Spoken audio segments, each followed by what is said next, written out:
qu'on construise quelque chose de nouveau, qu'on ne refasse plus jamais ce qu'on a fait avant.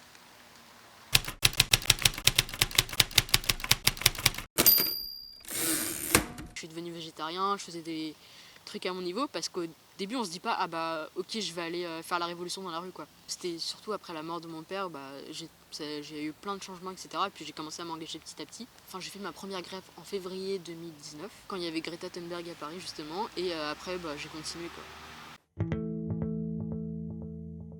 Les études scientifiques l'ont clairement prouvé, c'est la destruction de la biodiversité qui nous a amenés ici.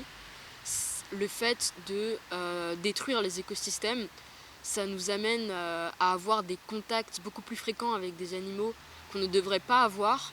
Et ensuite, les pathogènes peuvent se propager beaucoup plus facilement aux humains. Et c'est ça qui a amené le coronavirus. Énormément de gens ne connaissent pas la réalité des faits scientifiques.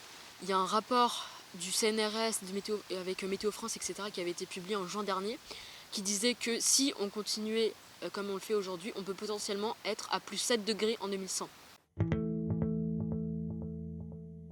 Déjà, arrêter la destruction de la biodiversité, mais aussi lutter contre le changement climatique, parce que là aussi, il y a de réelles preuves que la fonte du permafrost, par exemple, va libérer énormément de virus qui sont pour l'instant inconnus aux êtres humains. On ne sait pas ce que ça va provoquer, peut-être que ça aura des effets bénéfiques, peut-être, mais peut-être que ça aura aussi des effets catastrophiques qui seront pires que le coronavirus. Par exemple, il y a énormément de tombes de personnes qui ont été victimes de la grippe espagnole qui sont enterrées dans ces zones-là, et la fonte du permafrost pourrait ramener en fait le virus de la grippe espagnole.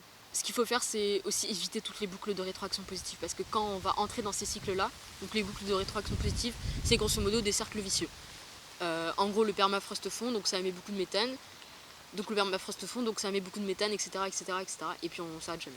Il faut aussi veiller à construire une société résiliente qui pourra faire face aux catastrophes.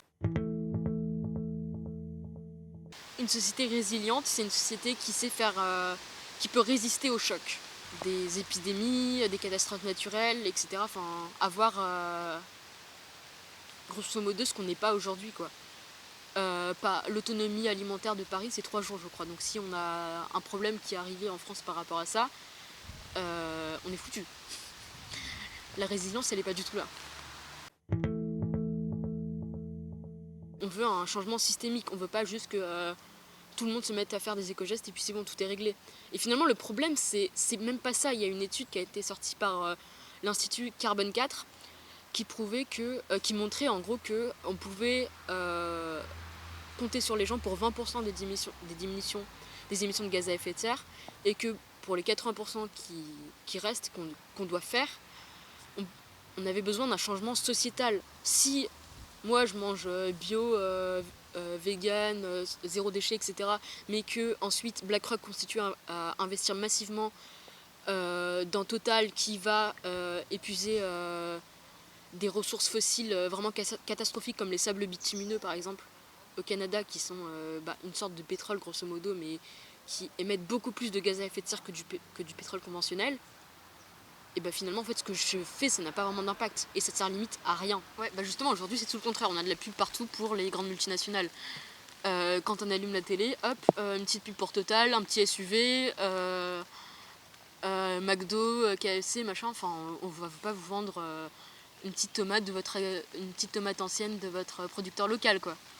Et justement, ça rejoint le truc de la société aujourd'hui, du message porté par la société et qui fait en fait complètement changer tout ça.